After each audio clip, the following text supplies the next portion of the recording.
নমস্কার, আসসালামু আলাইকুম। মুখোমুখি অনুষ্ঠানে আপনাদের আরও একবার সুস্বাগতম জানাচ্ছি। আমার নাম টিনটিন, আর আমাদের সঙ্গে রয়েছে বাড়ির কাছে আরশিনগরের সুজিতদাকে আজকে বিশেষভাবে পেয়েছি। কিন্তু সুজিতদাকে পেলেও আমার অতটা আনন্দ হচ্ছে না আজকে। তার কারণ আমাদের সঙ্গে অপর প্রান্তে এমন একজন মানুষ রয়েছেন, তার আনন্দটা, তার মুখের সরল হাসিটাই মনে হয় সব কিছু ভুলিয়ে দিয়েছে। আমাদের সঙ্গে রয়েছে এই মুহূর্তে টিনেজার বাঙালির সব থেকে প্রিয় অভিনেতার মধ্যে একজন, চিন্ময় রায়। কি বলতে পারি, নকশা অভিনেতা বলতে পারি, কৌতুক অভিনেতা বলতে পারি, নাকি কমেডিয়ান বলতে পারি, না অভিনেতা বলতে পারি? অভিনেতাই বলতে হয় নিয়ম অনুযায়ী। আমি যে টিনেজার বললাম, ভুল বললাম? টিনেজার তো আমি বটি, আমার তো মনের বয়স খুব কম। তোমার মনের বয়স আমার বোনের বয়সের থেকেও কম। না, ঠিকই আছে, টিনেজার বলো না, আমার তাদের ক্ষতি নেই। কিন্তু বয়স তো হচ্ছে, সেটা তো অস্বীকার করা যায় না। কিন্তু তোমার হাসি বলে ভাবি না কখনো। আমি কাজ নিয়ে ব্যস্ত থাকলে বয়সটা সে তোরাই কেয়ার করি। একজন অভিনেতার বয়স নয়, ভয়েসটাই বেশি ইম্পর্টেন্ট। সে তো বটেই, কাজ করার ক্ষমতাটা রাখতে হয়। তার জন্য একটা ইন্সপিরেশন দরকার হয়, সুন্দর বউয়ের দরকার হয়। চিন্ময়দা ঠিক এই প্রসঙ্গ ধরেই আসবো। গার্লফ্রেন্ড দরকার হয়। যে এত বছর ধরে এত মানুষকে হাসাতে পারা, সেটা তো একটা সাংঘাতিক ক্ষমতার দরকার হয়। ভেরি মাচ লাকি, কারণ আমি যার উৎসাহতে এসেছিলাম, তিনি আমাকে পরপর 5টা ছবি দিয়েছিলেন অভিনয় করতে। তপন সিনহা মহাশয়, সাকিনা মাহাতো, হাটে বাজারে, আপনজন, এখনই ছবিতে আমি একটু প্রাইজ টাইজও পেয়েছিলাম, বিয়েছে। দুর্ধর্ষ চরিত্র সমস্ত, নানান ধরনের। এইটা কিভাবে হয়ে গেল, এই যে মানে কমেডিয়ান একটা তকমা, একটা টাইপ কাস্টেড হয়ে যাওয়ার একটা বাজে প্রবণতা থাকে? এটা আমাদের ইন্ডাস্ট্রির একটা বাজে ট্রেন, কিন্তু এটা কাটাতে হয়। আমি প্রত্যেক কমেডিয়ানের কাছে এই দুঃখটা শুনেছি। যেমন ভালো, কেউ একটা সিরিয়াস রোল দেয় না রে। জহরদাও বলতেন যে এই চল, শোন না, এই সিরিয়াস রোল পেয়েছিস? না, এখন সে পাবো, চেষ্টা করলে পাবো। আচ্ছা, আমরা এতদিন ধরে চেষ্টা করছি, সিরিয়াস রোল দেয় না কেন বলতো আমাদের? এরকম উনি তো হয় একটু কথা বলতেন। রবিদাকেও বলেছি, দুই একটা মানিকদার ছবি করলি তো হবে না, এটা বেশ চাঁদের, মানে নিজে করো একটা, তাহলে আমরা সবাই মিলিয়ে সিরিয়াস রোল করতে। এই বেদনাবোধ কিন্তু প্রত্যেক কমেডিয়ানদের মধ্যেই ছিল, এটা আমি জানি। কিন্তু তুমি কিন্তু সেক্ষেত্রে অনেকগুলো এমন অভিনয় করেছো যেখানে মনে হয় একজন অভিনেতার সম্পূর্ণ রঙগুলো ফুটে উঠেছে। করেছেন কয়েকটা সিরিয়াস চরিত্র, খুব সুন্দর, ছোট্ট কিন্তু খুব সুন্দর। ভানুদা একটা নিজের চেষ্টায় করেছিলেন, কাঞ্চন মূল্য বলে বোধহয় একটা ছবি, নিজে প্রডিউসার হয়ে সাকসেসফুল ছিল। এবং পিএ বলে একটা ছবিতে, পার্সোনাল অ্যাসিস্ট্যান্ট ছবিতে কয়েকটা সিরিয়াস মোমেন্ট আছে, সুন্দর অভিনয় করেছিলেন রুমাদির সঙ্গে, রুমা ঘোটা। তা এই দুঃখবোধটা থেকেই যায়, আমার ছিল, কিন্তু আমার কেটে গেছে। কারণ আমি 78 দিন পর সুন্দর একটা সিরিয়াস চরিত্র অভিনয় করেছি। আপনজনে যে চরিত্রটা করেছি অত্যন্ত শক্ত, কঠিন, এবং অনেক দিন রিহার্সাল করার পর করেছি, সেটা আজও ভুলব না। এর একটা গান ছিল, তপনদার লেখাই গান, অনেকটা নজরুল ঘেঁষা, তার লিপ করে বুঝতে পেরেছিলাম যে লিপ করা এই ধরনের গানে কত শক্ত, কঠিন, এবং যেখানে দেশাত্মবোধ একটা কাজ করছে, একটা যাত্রাওয়ালা, একটু বড় লোক বটে, চালিয়াতও বটে, কিন্তু যখনই দেশের কথা হয়, দেশকে ভালোবাসার কথা হয়, যখন বিপ্লবীর কাছ থেকে রিভলভার দেখতে চায়, সেই লুকসগুলো অত্যন্ত সিরিয়াস। সেটা একটি ডিফারেন্ট চরিত্র। আমাকে এই চরিত্রটা আমার মনে হয় যে আমার জীবনের শ্রেষ্ঠ চরিত্র। চ্যালেঞ্জিং অভিনয়, কিন্তু এটা পারতাম না যদি না তপনদা অত রিহার্সাল করার সুযোগ না দিতেন। এখনই তো চরিত্রটাও খুব ভালো, যেমন ধর হিপির চরিত্র, কিন্তু এই হিপির চরিত্র যেমন আমরা সাধারণত জানি সেই রকম ঠিক নয়, কিন্তু আবার সেই রকমও বটে।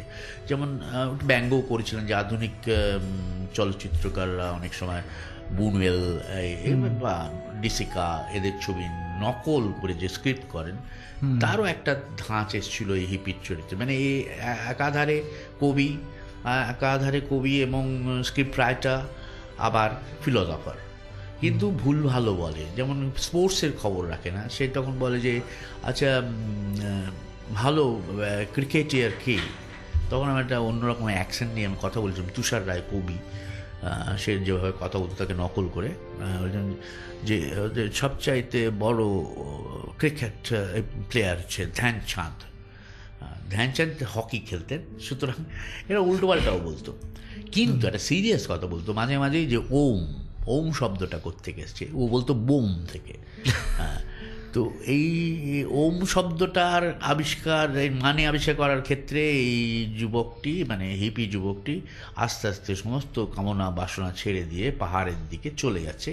এটা শেষের দিক আর কি চরিত্রটা। ইটস এ বিউটিফুল লাভলি চরিত্র এবং মজার ঘটনা ঘটেছিল এটা নিয়ে। একজন ব্রিটিশ মহিলা, মানে ইংরেজি মহিলা পাঠ করেছিলেন আমার এগেনস্টে হিপি গার্লফ্রেন্ড হিসেবে। তাকে আমি কবিতা বলতে বলতে নিয়ে যাচ্ছিলাম গড়ের মাঠে, কিন্তু আমাকে সবাই বলেছিল যে অত বড়, অত লম্বা সুন্দরী, ওকে আমার জড়িয়ে ধরার একটা ব্যাপার ছিল। ডায়ালেক্টটা ছিল এরকম যে, ওই mister Roy, what you are doing. তা মহিলা শুধু এইটুকুই বলবে, আর আমি বলবো যে nothing, excitement, you see, excitement বলে তাকে জড়িয়ে ধরা। এটা নাকি আমি পারবো না।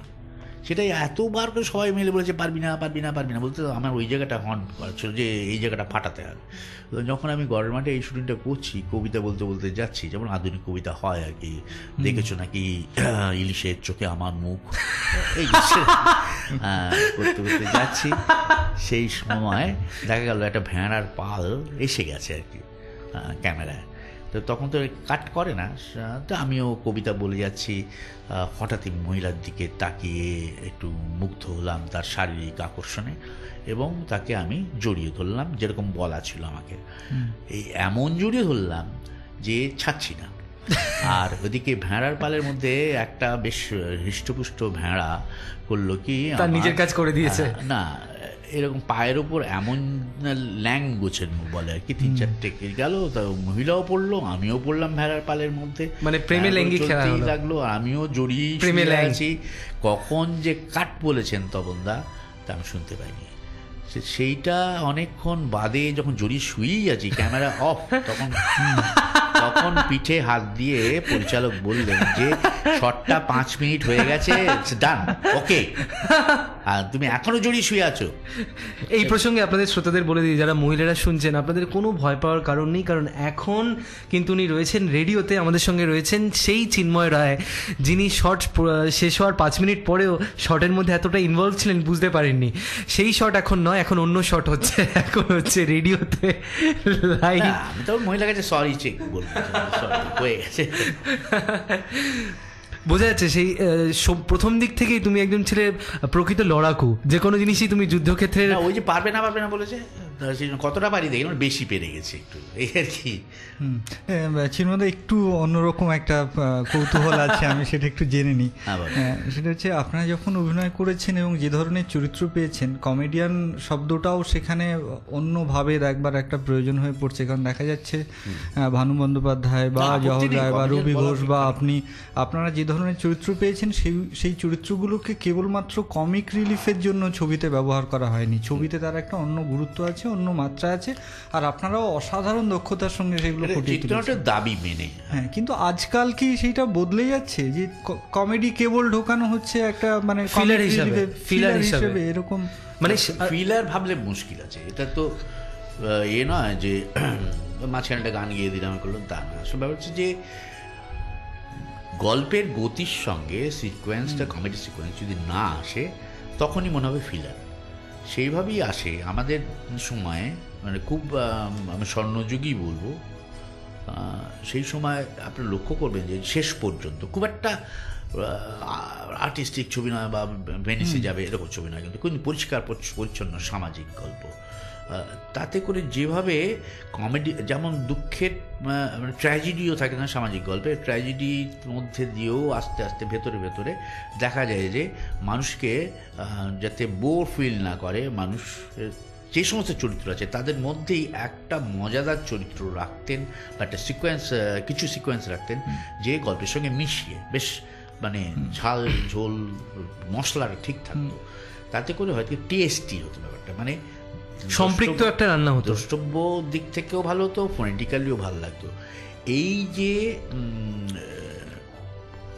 চিত্রনাট্যের গতি ঠিক রেখে কমেডি সিকোয়েন্স লেখা, তৈরি করা, সেই ধরনের চিত্রনাট্যকারের সংখ্যা এখন অলমোস্ট নেই। যারা করছেন তারা কমেডিটা ভালো লেখেন, কিন্তু সিকোয়েন্সটা তৈরি হয় না, গল্পের গতির সঙ্গে যায় না বলে ওটাকে বিচ্ছিন্ন মনে হয়। ওটা আলাদা করে তুলে এনে ওটা নিয়ে কমিক বা স্কিট করা যায়, কিন্তু ওটা গল্পের সঙ্গে যায় না বলেই আমাদের ভালো লাগে না।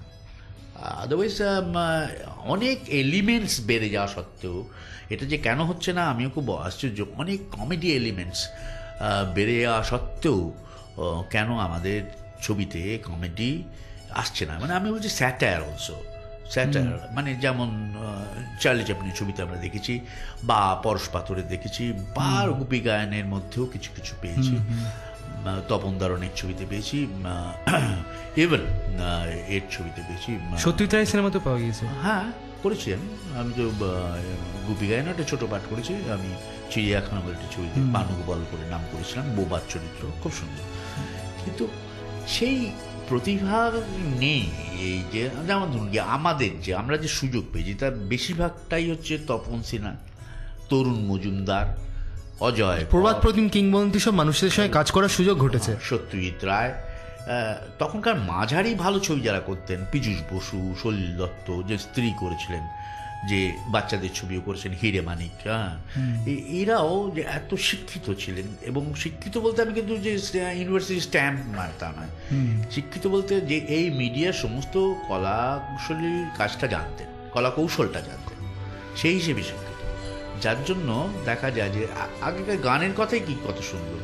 একটা সময় তো আমাদের বাংলা ছবির গানের কথা অত্যন্ত খারাপ হয়ে গেছিলো, এখন একটু এনরিচ হয়েছে বলবো অন্য কারণে। সেটা যে ভালো গান লেখার ছেলে দুজন এসছে, দুইজন মহিলাও এসছেন, তারা ভালো গান লেখেন টেখেন ফিল্ম মিউজিকের। হিরে মানিক এবং গানের কথা বললেন বলেই আমার মনে পড়লো, হিরে মানিকে আপনার একটা অসাধারণ চরিত্র ছিল, এবং সেখানে একটা গানও ছিল, জঙ্গলের নাম জঙ্গল, জানোয়ার আছে এক দঙ্গল। সাধারণত হিরোরা গান পেয়ে থাকে, আমরা দেখেছি আজকাল ছবিতে। আমি লাকি, আমি মান্নাদার প্রায় গোটা চারেক গান লিপ করেছি আমার ক্যারিয়ারে। এবং মানে গানের একটা দৃশ্য, সেখানে ভিলেন এবং ভিলেন কমেডি করছে এবং গানের সঙ্গে, এটা সত্যি একটু অদ্ভুত। এটা করা আমার পক্ষে বোধহয় ভালো হয়, মানে হিরে মানিকের ওই চরিত্রটা আমি বোধহয় করলাম। আমি এমন একটা চরিত্র করেছিলাম যে বাচ্চাদের বেত মারছে, হ্যাঁ, সেটা অনেক বাচ্চারা, শিশুরা আমার খুব, তখন আমি পপুলার এবং চিলড্রেন, স্কুল বাসে আমার মেয়েকে তুলতে যেতাম, তখন হাই আঙ্কুল অসব। কিন্তু যেদিন ওরা হিরে মানিক দেখার পর আমার সঙ্গে কথা বলছে, তো মানে আমি জিজ্ঞেস করলাম যে কি রে তোর কথা বলছিস, তুমি খুব বাজে লোক। কেন রে? তুমি হিরে মানিককে মারলে কেন, বেত মারলে কেন? তুমি খারাপ লোক, তোমার সঙ্গে কথা বলবো না। আমি সেই দিন থেকে প্রমিস করেছি, বিলিভ মি, যে কখনোই বাচ্চাদের হার্ট করে এরকম কোন চরিত্র আমি জীবনে। কিন্তু অভিনেতা হিসেবে আপনি কতখানি সফলভাবে অভিনয় করেছেন বলে ইম্প্যাক্টটা পড়েছে। আর আমার মনে হয় এই যে চিন্ময় রায়, এই বড় নামটার পেছনে যে একজন সরল একটা মন রয়েছে, বাচ্চাদের মতো শিশু মন, সেই শিশু মনটাই কিন্তু আমাদের চিন্ময় রায়ের কাছে আজকের প্রজন্মকেও এতটা আকর্ষণীয় করে রেখেছে চিন্ময় রায়কে। আর সেই আকর্ষণীয় মানুষটার কাছে আবার ফিরে আসবো, আরো আকর্ষণীয় কথাও হবে, কিন্তু এই ছোট্ট বাণিজ্যিক অন্তরালের পর। আপনারা শুনছেন কমিউনিটি রেডিও JU 90.8 মেগাহার্টজে। রয়েছে চিন্ময়দার একজন ফ্যান, আমি টেবিল ফ্যান, আমার নাম টিনটিন, আর রয়েছে সিলিং ফ্যান আমাদের সঙ্গে রয়েছে আমাদের সুজিত দা। আমরা এক্ষুনি ফিরে আসছি এই ছোট্ট অন্তরালের পর।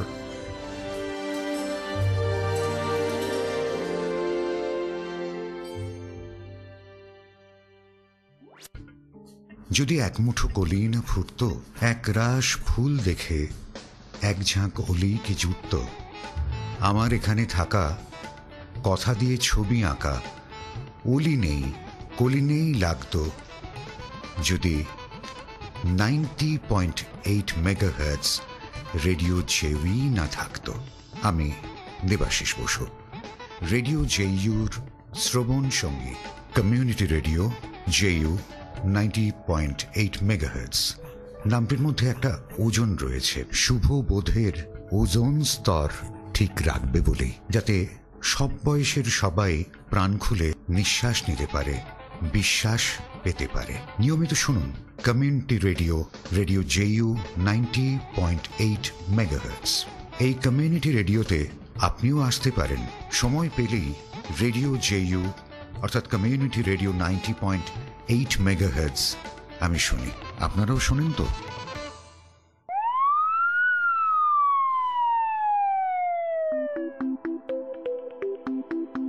আমাদের শ্রোতা বন্ধুদের কাছে আমাদের আবেদন, আপনারা যারা আমাদের রেডিও জেইউর বিভিন্ন অনুষ্ঠানে অংশ নিতে ইচ্ছুক, যারা গান, কবিতা আবৃত্তি, শ্রুতি নাটক, গল্প বা সঙ্গীতের নানা ধারার সঙ্গে যুক্ত, যারা চর্চা করেন নানা কলাবিদ্যা, আপনারা আমাদের সঙ্গে যোগাযোগ করুন।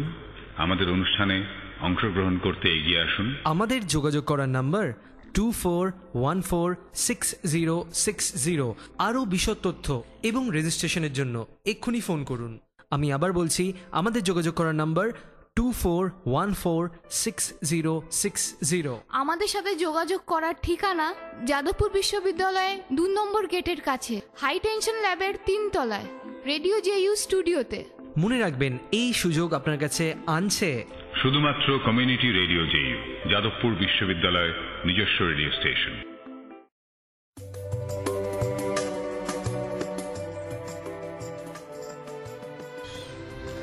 শুনছেন কমিউনিটি রেডিও জেইউ 90.8 মেগাহার্টজে। সত্যি সত্যি একজন মজার মানুষ স্টুডিওতে রয়েছে এই ব্রেকের সময়। যখন আপনারা ব্রেকের সময় আমাদের শুনতে পাচ্ছিলেন, তখন কত মজা করলেন চিন্ময়দা। সত্যি আজকে হয়তো প্রথম পরিচয় আমার সঙ্গে, কিন্তু বুঝতে পারছেন এই প্রথম পরিচয়েই যেন কতটা আপন করে নিয়েছেন।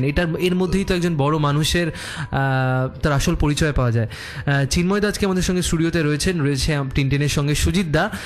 সুজিতদা খাতায় এত কোয়েশ্চেন লিখে যে চিন্ময়দা, আমাদের দেখে মানে আমি পাগল হয়ে যাচ্ছি। টুকটাক করে ফেলো। আসলে মাস্টারি করতে করতে কিছু বদভ্যাস তৈরি হয়, তো সেরকম হয়ে গেছে। না, যে কথা আপনি বলছিলেন আমার সেটাতেই আরেকটু জানার কৌতূহল হচ্ছে। বাংলা চলচ্চিত্রে কমেডি এবং কমেডিয়ান এই নিয়ে কথা হচ্ছিল, বিশেষ করে কমেডি চরিত্রের সেকাল এবং একাল। তো সেকাল নিয়ে তো অনেক কথা শুনেছি। একালে এই মুহূর্তে বাংলা সিনেমায় কমেডি এবং কমেডি চরিত্রের অভিনেতা অভিনেত্রী, এইটা আপনি কিরকম দেখছেন? আমাকে প্রায়ই এই প্রশ্নের সম্মুখীন হতে হয় যে আগেকার মতো কমেডি হয় না কেন, আগেকার মতো আপনাদের মতো কমেডিয়ান পাচ্ছি না আমরা, সবাই নাকি কাটাকুতু দেয়। আই ডোন্ট বিলিভ, আমি সেটা মনে করি না। হ্যাঁ, বাংলা চলচ্চিত্রে কমেডি ছবি করার প্রবণতা কমে গেছে। 2-একটা অ্যাটেম্প নিয়েছিলেন, নট ব্যাড, ঠিক আছে। কিন্তু যে একটা আমাকে আগেকার আমলে অন্তত 3টে যদি সিরিয়াস ছবি হয়, একটা কমেডি হতো বা একটা রহস্যমূলক হতো, মানে ডিটেকটিভ গল্পের হতো। আস্তে আস্তে একটু অন্যরকম হয়ে গেছে।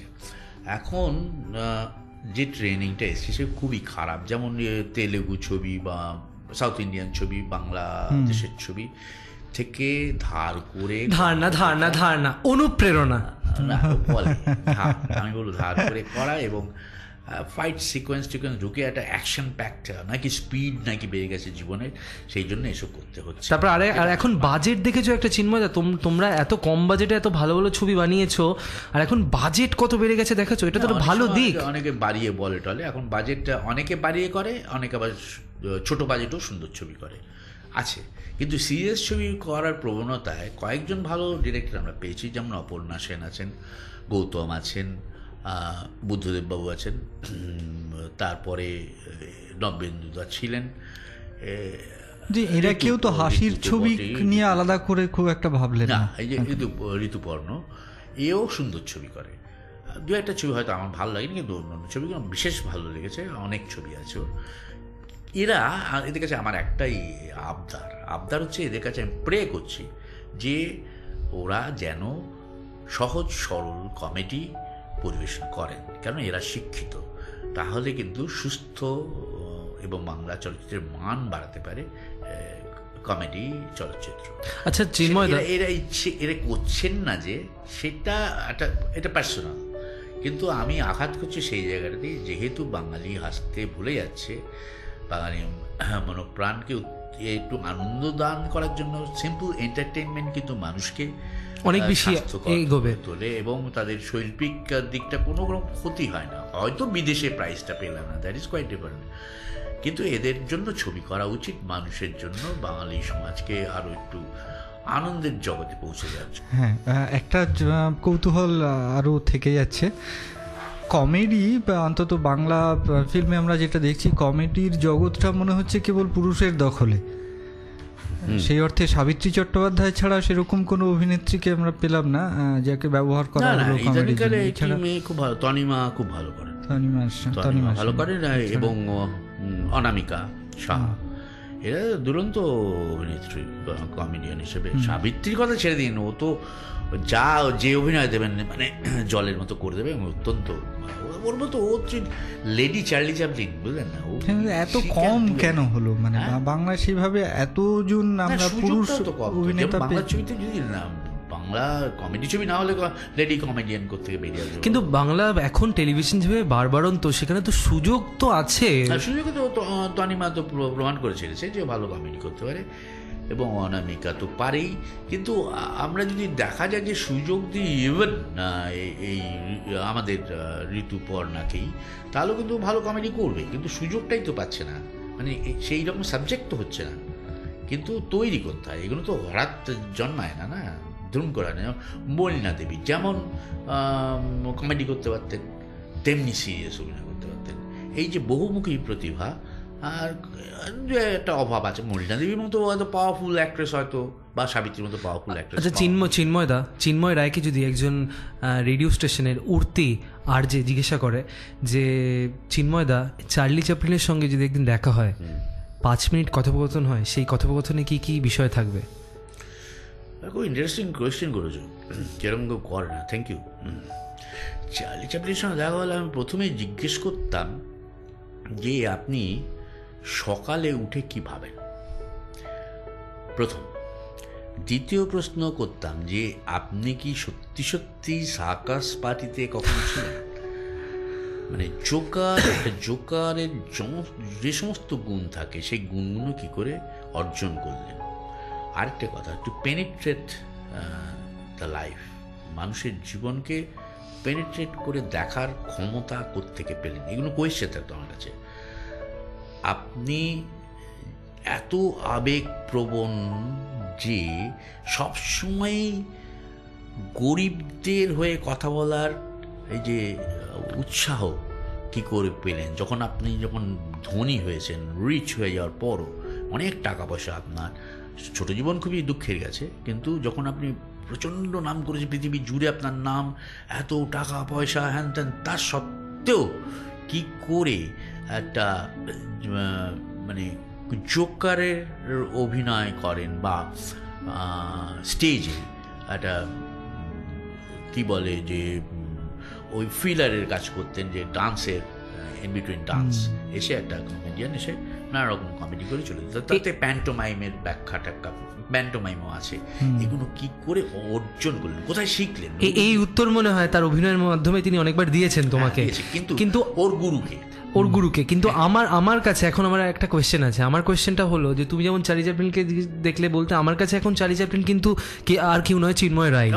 চিন্ময়দাকে আমি যে কোয়েশ্চেনটা করবো, আমি শুধু নয়, আমাদের শ্রোতা বন্ধুদের পক্ষ থেকে যে কোয়েশ্চেনটা করব, এত দিন ধরে চিন্ময়দা আমাদের হাসিয়েছেন, কাঁদিয়েছেন, এত কিছু দিয়েছেন, তার বদলে চিন্ময়দা কি পেয়েছেন আমরা জানি, কিন্তু এমনও তো অনেক জিনিস পেয়েছেন যেগুলো হয়তো আমরা জানি না, যেটা চিন্ময়দার মনে সারা জীবন রসদ হয়ে থাকবে, আরো কাজ করার রসদ। সেটা এখন বুঝতে পারি, যেহেতু আই এম 65, আমার 65। সেই জিনিসগুলো কি কি?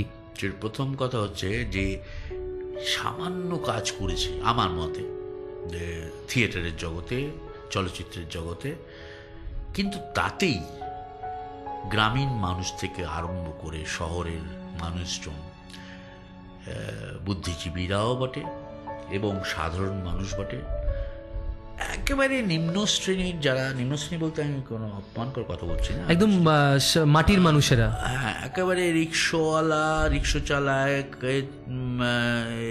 বাজারে তরি তরকারি বিক্রি করে, সবজি বিক্রি করে, মাছ বিক্রি করে, যারা মানে আমাদের দিকে তাকিয়ে চিন্ময়দা বলছে কথাটা, অত্যন্ত কম পড়াশোনা, অত্যন্ত কম, কিন্তু আমার ছবি দেখেছে, মানে আমি যাদের হয়ে ছবি করেছি, ছবি টবি দেখেছে, নাটক দেখেছে, তারা এত ভক্তি করে যে সেটা আমি লজ্জিত হই। এই ভালোবাসাটা তো দাম হয় না, হ্যাঁ, এই অমূল্য। এইটুকু কাজ করে যদি আমার মনে হয় যে আহা কত সময় নষ্ট করেছি রে, যে আরেকটু মন দিতে পারতাম, আরো ভালোবাসা পাওয়া যেত। নিশ্চয়ই তারা এতেই, তাহলে তো আমি যদি নিজের অ্যাম্বিশন, সত্যি সত্যি ক্রিয়েটিভ কাজকর্ম ফিল্ম মিডিয়ায় করতে পারতাম বা থিয়েটার মিডিয়ায় করতে পারতাম, তাহলে না জানে কি হতো। তোমাকে এবার আমি একটা খুব মজার কোয়েশ্চেন করবো। এই কোয়েশ্চেনটা মানে সবকটা ইন্টারভিউতেই করা হয় একজন অভিনেতাকে। সেই কোয়েশ্চেনটা করার আগে বলি, আমি আর সুজিত দা আমাদের কথা আমি বলতে পারি, আমরা কিন্তু বহুবার উত্তম কুমার থেকে শুরু করে বুম্বাদা এবং বম্বেতে বিভিন্ন মানে পরিচালকদের সঙ্গে কাজ করার সুযোগ হয়েছে। তুমি কি আমাদের একটা ছবি দেখেছো তুমি? না, আমাদের এই রিসেন্টলি যে ছবিটা বেরোলো শোলে ছবিতে আমাদের মৃত সৈনিকের কয়েকটি রোল আছে। এমনকি বাংলা বিভিন্ন ছবিতে তুমি মৃত সৈনিক এবং যে তোমার কোরাস মানে ডান্সের যে ধরো 7-8খানা লাইন রয়েছে ডান্সের, সেই ডান্সের শেষ রোয়ের 3 নম্বর 4 নম্বর লাইনে আমরা থাকি। যাই হোক, সেই প্রসঙ্গে আমরা পরে একদিন কথা বলবো। কিন্তু যেটা জানতে চাই চিন্ময়দার কাছ থেকে, চিন্ময়দা তুমি আজকে এলে আমাদের মানুষকে এত গল্প বললে, তোমার কেমন লাগছে আজকে এতদিন বাদ, মানে প্রথম হয়তো এই রেডিও স্টেশনে আসতে? আমি জানতামই না যে এরকম একটা সুন্দর জায়গায় একটা সুন্দর স্টুডিও লুকে আছে। জানতে পারলাম, এবার জ্বালাবো, বিরক্ত করবো। আমি তো অন্য রকমের, আমি ইনভিটেশন ছাড়াও চলে আসি। আমাদের কি আমরা কি তোমায় গার্জিয়ান কিংবা বড় দাদা ভাবতে পারি? গার্জিয়ান ভেবো না, আমি তো সহযোগী হিসেবে ভাবতে পারি। না, গার্জিয়ান তোমায় ঠিক ভাববো না, তোমার ভেতরে লুকিয়ে থাকা একজন এত বছরের অভিজ্ঞ শিল্পীকে গার্জিয়ান ভাবতেই পারি। তোমাদের কাজে লাগে, I am always with you, always. তোমরা তো ব্রাইট, ভীষণ ব্রাইট তোমরা। তোমার ভীষণ একটা কোয়েশ্চেন আমার এত ভালো লেগেছে যে চার্লি চ্যাপলিনের দেখা হলে আপনাকে কি জিজ্ঞেস করতে। আচ্ছা, এই ধরনের প্রশ্নই আমার কাছে ভীষণভাবে উদ্দীপ্ত করে। তোমার ভালো লেগেছে তাহলে আমাকে? আচ্ছা, তাহলে তোমার পরবর্তী ছবিতে আমার হিরো বানাবে? পয়সা দেবে? কথা হচ্ছে প্রতিভা নিয়ে। প্রতিভাই আমাদের কাছে অর্থই হলো প্রতিভা, আর এই অর্থ বহন করাই আমাদের মূল কাজ।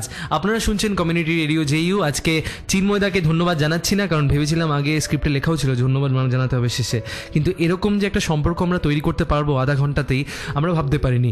এই সম্পর্ক কিন্তু আপনাদের সাথেও অবচেতন মনে তৈরি হয়ে গেল চিন্ময়দার, যা যে সম্পর্ক ছিল এতদিন ধরে অন্যভাবে, সেই সম্পর্কে একটা নতুন মাত্রা পেল। সুজিত দা, তাহলে আমরা অনুষ্ঠান শেষ করি আজকের মতো। কিন্তু চিন্ময়দাকে আবার আমরা পাবো, এই প্রতিশ্রুতি পেলে তবে চিন্ময়দাকে ছাড়বো, নাহলে ছাড়বো না। আমি তো কাছাকাছি থাকি। চিন্ময়দাকে শুধু না, আমাকেও, কারণ উনি কথা দিয়েছেন আমাকে একটা ছবিতে অভিনয় করার সুযোগ দেবেন। কিন্তু তুই are you going to produce?